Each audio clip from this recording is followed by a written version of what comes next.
paroles subsiste avec ces paroles qui lui servent de sceau. Ça lui sert de sceau à Dieu. Ça lui sert d'un marquage. Le mot sceau veut dire marqué pour que tout le monde se rappelle à qui ça appartient. Mais alors ça lui sert de sceau à Dieu.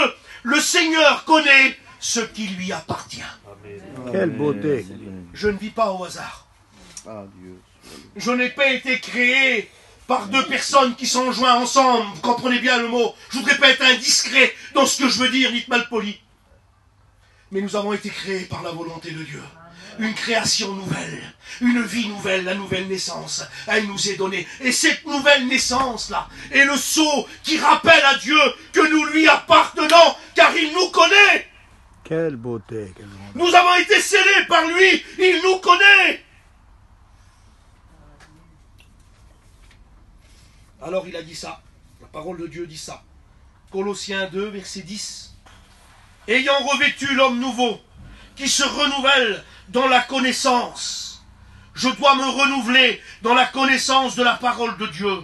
Mes bases ne sont pas acquises. J'ai pas tout appris de la parole. Je ne connais pas tout de la parole. Mais j'en ai besoin pour m'instruire chaque jour, chaque minute. Ayant été revêtu de nouveau, l'homme nouveau qui se renouvelle dans la connaissance. Verset 12, il dit, ainsi donc, comme des élus de Dieu saints, bien-aimés, revêtez-vous de sainteté.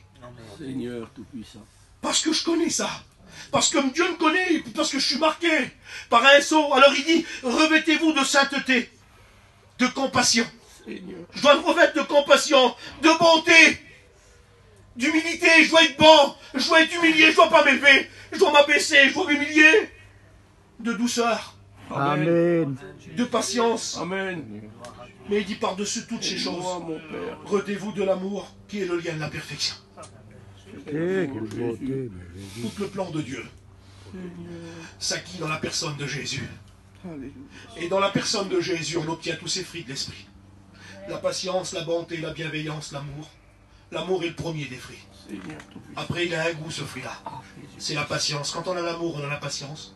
Quand on a l'amour, on a la bonté, on a la bienveillance. Quand on a l'amour, c'est un seul fruit, c'est l'amour.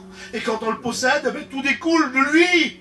Il découle la bonté, tout le calcium qu'il donne, tout ce qui va se régénérer en nous. C'est la bonté, c'est l'amour, c'est la bienveillance. Tout va se mettre en opposition à la vie de la chair, parce que la vie d'esprit va prendre le dessus. Amen. Quelle grandeur. Alors vous allez me dire pourquoi? Pourquoi que j'ai besoin de tout ça? Pourquoi que j'ai besoin de toutes ces qualités-là? J'ai mis ici parce qu'il t'a inscrit dans son livre. Amen. Il n'y a rien de plus simple. Parce qu'il t'a inscrit dans son livre, tu dois voir. Quelle beauté. Alors le dernier verset que je vais lire, c'est celui que la petite sœur avait donné là. Et puis je l'ai gardé, je l'ai regardé dans deux versions. Regardez ce qu'il dit. C'est le Proverbe 25, verset 28. Dans la version d'Arby, il dit ça. L'homme qui ne gouverne pas son esprit est une ville en ruine sans muraille. Quelle affaire. L'homme qui ne gouverne pas son esprit est une ville en ruine sans muraille. Et l'autre version, elle dit plus bas, comme une ville forcée et sans muraille, ainsi est l'homme qui n'est pas maître de lui-même. La parole de Dieu est acquise, Jésus a tout fait. Gloire Mais à je suis ton nom. encore dans ce corps.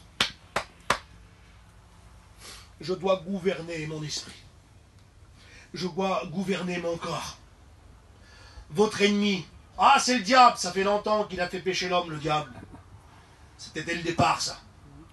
Et puis le péché a coulé dans le sang de l'homme. Mais maintenant mon ennemi c'est moi. Ton ennemi c'est toi. On se trompe d'ennemi des fois. On dit, ah la femme, qu'est-ce qu'elle peut me faire dans le foyer? C'est pas ton ennemi elle.